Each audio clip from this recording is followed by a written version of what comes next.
Do you consider yourself a creative type of person?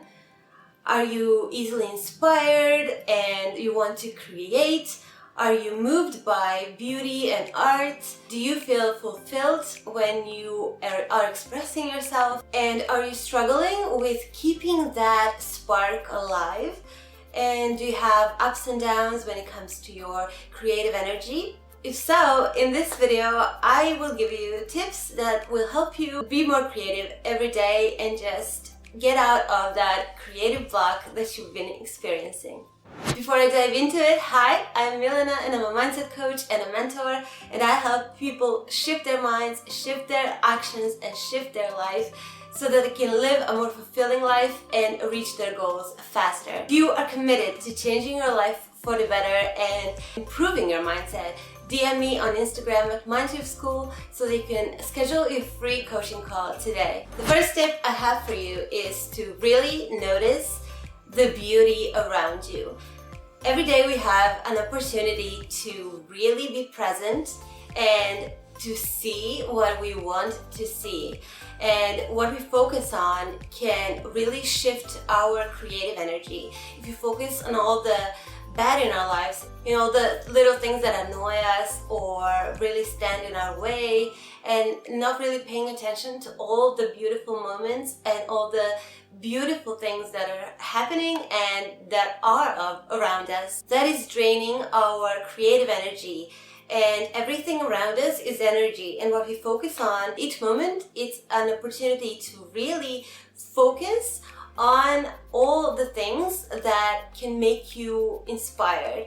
And I really want you to practice this and just notice whatever it is, that all the little things that are around you, and you will be surprised how much that can shift your focus, your mindset, and creativity in the process. The next tip is to try something new.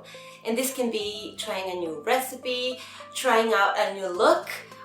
You can dress up in a different way, or you can go to a different restaurant, or try a new skill or a hobby, or whatever it is. Try a different genre of a book, try a different genre of movie to watch. Whatever it is, that newness is something that is really needed in our daily life.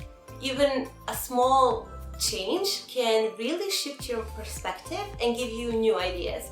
And that is fostering creativity as well. The next tip I have for you is to meet new people. And we get stuck in our communities, in our comfort zones with our old friends, and it's important to nurture our friendships.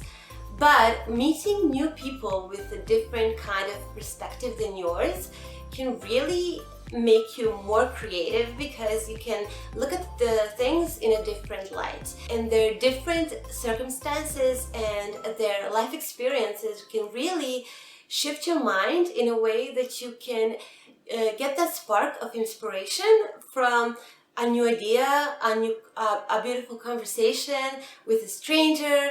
And I really recommend you try this and get out of your comfort zone and really talk to someone you don't usually talk to, and you will be surprised.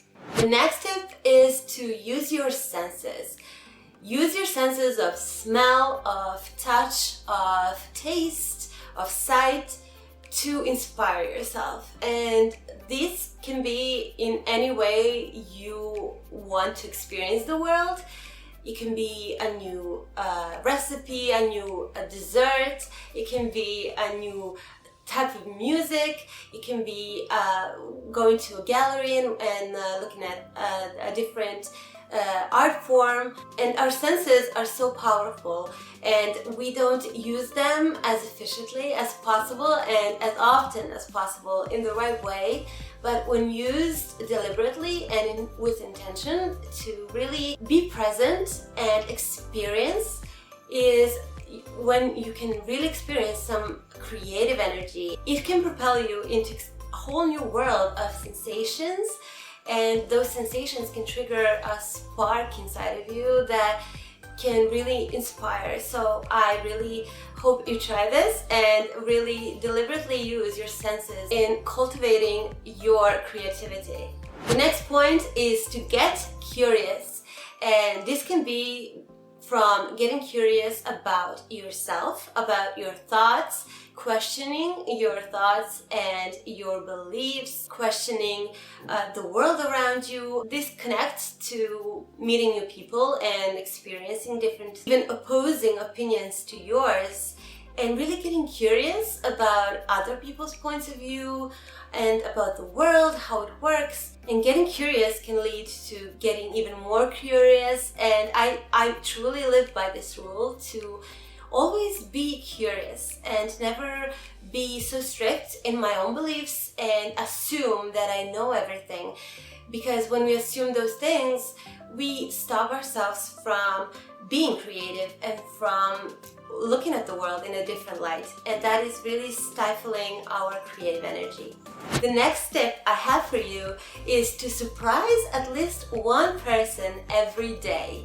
And you're probably wondering, how can this help me become more creative? But by surprising someone, you're stepping outside of your comfort zone and really demolishing all the labels. And labels are really detrimental to our creativity, because when we put ourselves in a box and when others view us in a certain way, that we reinforce that label, we are just stifling our energy, our creative energy. And when you're surprising someone, they can expand their minds as well and their opinion about you, and you can see something different emerge within you. So this is a really interesting way to boost your creativity every single day. Adding on to that point, I want you to do something unexpected every day. And this can be small, it can be huge, but do something you wouldn't normally do. Take a different route to work, start dancing in your office or whatever it is. Do something that is unexpected, and that is really going to push you to really be spontaneous. And we all know that creativity is supposed to be a spontaneous energy, and this can cultivate that. The next point is to experiment. We often get caught up in our day-to-day life, and even when we are creating something, if you're an artist or a writer, we get to fall into what we're comfortable with. And I really think it's valuable to just practice experimenting and not really putting pressure on yourself, and just have a time to just experiment and do something differently. This can challenge us and really expand our repertoire of how we do certain things, and then make us more creative in the process as well. And the final tip I have is to follow the spark of inspiration when it comes, when it happens. And this can be whether a conversation, a person, an object, a flower, a poem, a painting, whatever it is. Really get curious and notice when you get inspired by something, and really wonder why you get inspired by certain things, and truly pursue the thing that you are curious about. Learn more about it, experiment with it, dive deep into the subject that interests you and follow it. It doesn't have to be a career choice or even a new hobby. Really following that intuition and that spark of interest when it happens, and not just let it pass you by, is really a valuable and important thing to foster our creativity and to really go after that thing. So if you're inspired by the book, really write about it and find out about the author and read other things from them. If you get inspired by painting, learn about the artist and really examine the painting and the colors and the shapes and how it really and why it sparked that inspiration. And learning about yourself and what really inspires you can help you so much when you create something. So it's important when that muse comes your way to just hold on to it and follow it. Thank you guys so much for watching. If you liked the video, please like, share, and subscribe, and hit the notification bell so that you don't miss my next upload. And I will see you guys in my next video. Bye!